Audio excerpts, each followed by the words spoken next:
What's up, Sunny fam? Welcome back. Today I'm going to be going through some of the differences between the classic number 77 row and ride and the new model, the number 77S. The new model is the one that I have right here, and this is the older version. They're very similar. There are only a few slight differences, but the new features do make the number 77S a little bit more convenient for anybody who's interested in this machine, and I'm going to go through all of those differences in this video. If you are new to the number 77, I'll also be going through some of the main features of this item and how you can use it at home and what makes it so awesome.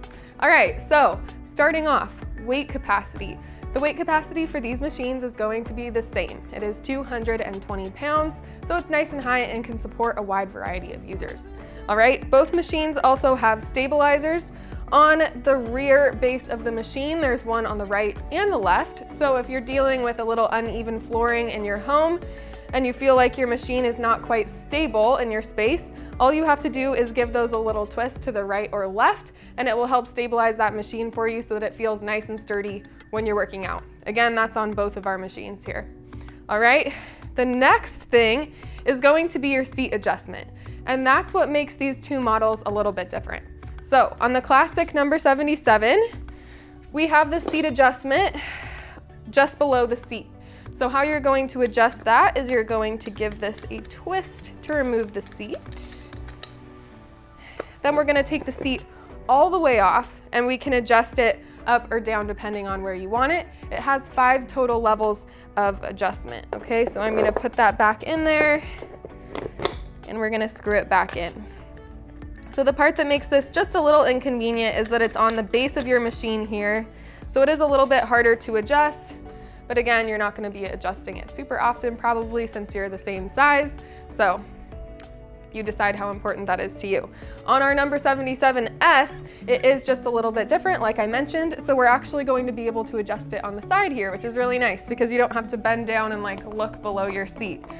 So all you're going to do is give that a little twist, and then we can slide it forward and back. And then depending on where you want that, we'll just twist it right in. All right, once again, 5 different seat adjustments on both machines, so the actual fit of the machine is going to be the same. All right, the other adjustment when it comes to the seat is going to be the seat height itself. So we have 3 different angles that you can squat to. So the lowest one is going to be 30 degrees. That's where it's adjusted right now. You could also do 60 degrees or 90 degrees. And these degree angles are really helpful for maybe a beginner or somebody who is trying to rehab from an injury or something like that. If you don't want to go any lower than 90 degrees, it's nice because if you have it set at that 90-degree setting, you're not going to go any lower than that. The machine is going to stop you right there. So if you want to adjust that, it can be adjusted right here. All you have to do is take the little pin out, and you can move this up or down depending on what setting you want it on. I'm going to leave it on that nice 30-degree angle right here, all the way down. I like this setting because you can do the deep squats, and if you are able to control, you can also do the lower or mid-range squats too, so you have that full flexibility. Both of our machines have that feature, so that is exactly the same. All right, next feature is going to be our handlebar adjustment, and you're going to want to make sure that this is adjusted before you hop on your machine, just like your seat. Both of our machines here have the same handlebar adjustment. There is 4 total adjustments, and it can be adjusted up or down depending on your comfort level. So those are your handlebars, and the main and most important difference on these 2 machines is going to be the resistance. So both of our machines have 3 total resistance bands. On our classic number 77, we have the resistance bands that are attached to that stabilizer of your machine here.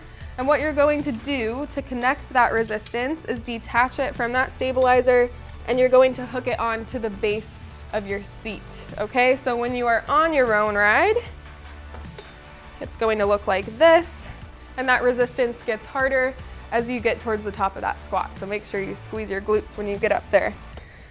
All right, our resistance on our number 77S is just slightly different. Okay, so the resistance bands are attached on this part of the seat here below the seat.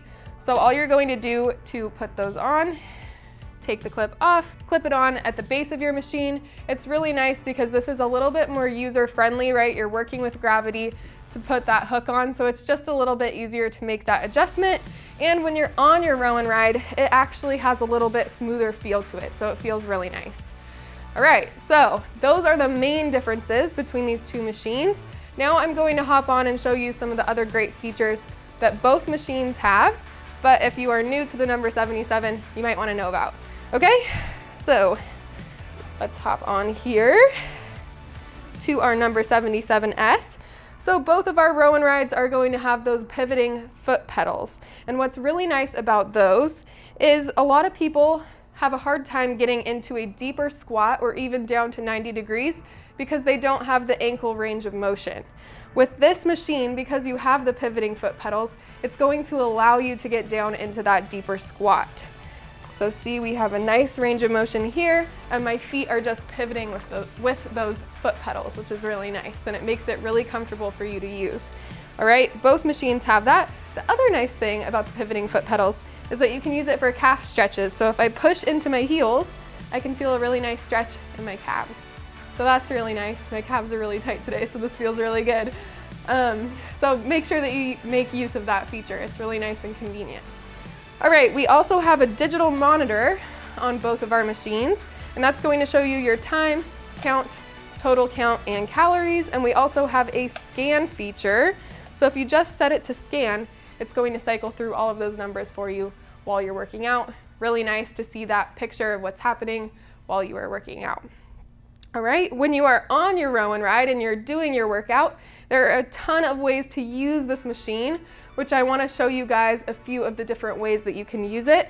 So this machine was built to be used for squats and rows, which are two compound exercises. You can combine the two movements, you can do them on their own. So you can do a regular squat, nice and deep. You can go to any level you want. So if you want to go to just that 90 degrees, you can. And if you want to go lower, you can do that too. All right, you can also do some pulse squats, and we can even turn our feet out here to do a little plie squat. So we're gonna get more in that inner thigh when we do that. We can also do rows with the handlebars. All right, so right here, we can do an overhand grip row. Nice and controlled. We can also grab the sides here to do a wide grip row, right? Squeezing those shoulder blades in the back. And we can even grab and do an underhand grip to target a little bit more of that bicep. So lots of different ideas. You can even grab it with one hand and do any of those variations with just one arm, which is going to increase that single-sided strength. Make sure that you're all balanced and coordinated on both sides. Lots of good ideas here. When you step off your machine, there are a ton of other awesome ways that you can use it too. So because the resistance is here through the seat, we can use it for a lot of other movements, such as bent over rows, another row variation. We can also use it for deadlifts. So if you come here on the back, make sure you're stabilizing the base of that machine with your feet. We can pull that seat up and do a deadlift. All right, and we can even do some super crazy stuff. Get down here on the ground and do an incline chest press. So working on that upper chest, front shoulders there, getting some good upper body work. So there are a ton of really fun, creative ways that you can use this machine when you're at home. I hope you guys learned a little bit by watching this video about the differences between the number 77 and the number 77S. Again, they are very similar, only slight differences, but the number 77S does have those new convenient features, which are going to make it just a little bit better for you. All right, you guys, we will talk to you next time. Thanks so much for watching this video.